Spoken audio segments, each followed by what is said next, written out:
next talk is an application of MITRE-CTID's Technique Inference Engine to enable more comprehensive detection coverage by working backwards from impact.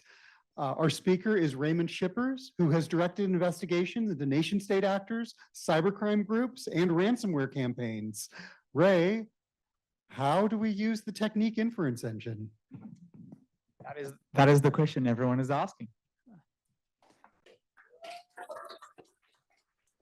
Good afternoon, everyone, and thank you so much to MITRE for having me back this year. And as mentioned, today I'll be talking about the Technique Inference Engine and how we can start to tie things together. So very quickly, I'm currently the CTO and CISO at Huntabil.IT. Last year, you might remember me, I was here as Canva, and I've had many different roles previously. Just a quick bit of disclosure, all the graphics and fun images you'll see were AI generated. So we are obviously entering into a galaxy. In a galaxy, hopefully very close to us all, in a time not so distant away, where we're trying to understand our adversaries. We're here to use our Jedi mind powers to try and predict what they're doing, understand how they're moving inside of our environments, and try and predict their next moves so we can prevent them. So in this galaxy, we have our adversaries, the threats that we look for every day and what everyone here does battle with on a daily basis. We have their techniques, how they're actually behaving in our environments, how they're behaving to prepare to infiltrate our environments, and how they're trying to compromise users and have their impact. And then we have Jedis, us, the people trying to predict what they're doing and fighting against the evil nay-doers in this galaxy. So what is the Technique Inference Engine? It's something that's probably one of the least well understood or loved parts of the MITRE universe, but it is actually our Jedi power. It's a wonderful graph-based ML system, or as people would love to say today, AI, that has been taught to understand the connections between TTPs based on real-world campaigns. So what it does is that it understands how actors have behaved in the past based on reporting, and therefore how they are likely to. So why would I use this technique? What would I do with it? Well, one of the first things is the incomplete adversary reporting. Today, we receive a lot of reporting in the press, in the media about how things happened. Hey, this group got ransomware, or this organization was compromised and their credentials stolen. But we typically don't understand the middle part here. We may not have the initial entry vector, it may be phishing, it may be something else very similar to that, but we don't have how did they move laterally? What steps did they take between A and D, and what does that look like? And that's where the TIE engine really helps us.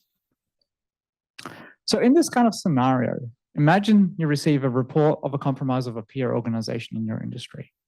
You'd love to know, hey, they got ransomware, but what actually happened? How did they get in? What are the possible lateral movement steps I, as a defender, should be worried about?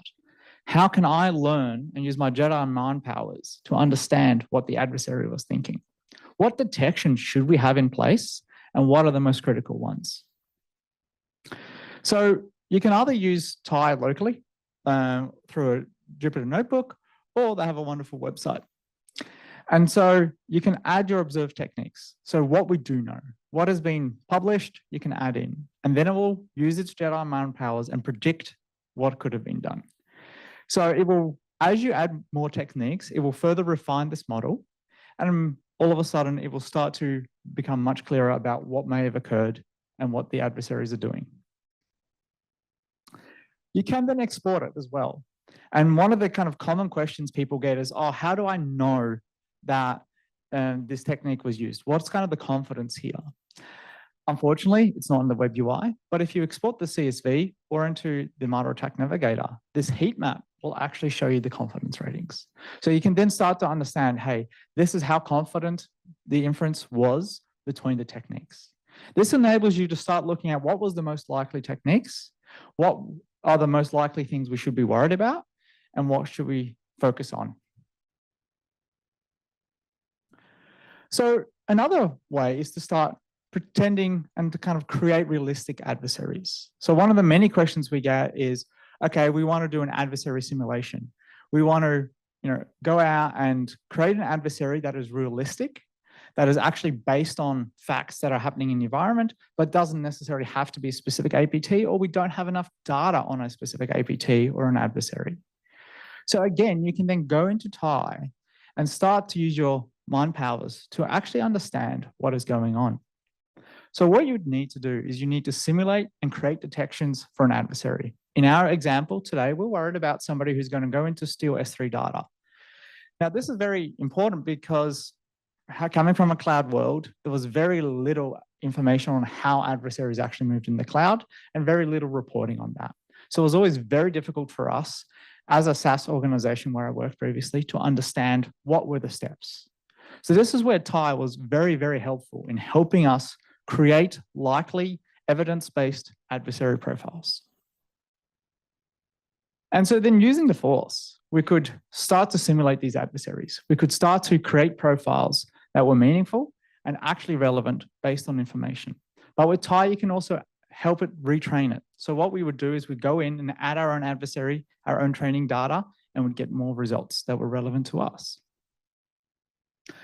So we then feed the TTPs that we got out of this back into the informed defense cycle. We'd build the adversary profiles. We'd then start testing. That would help us create detections and things like that.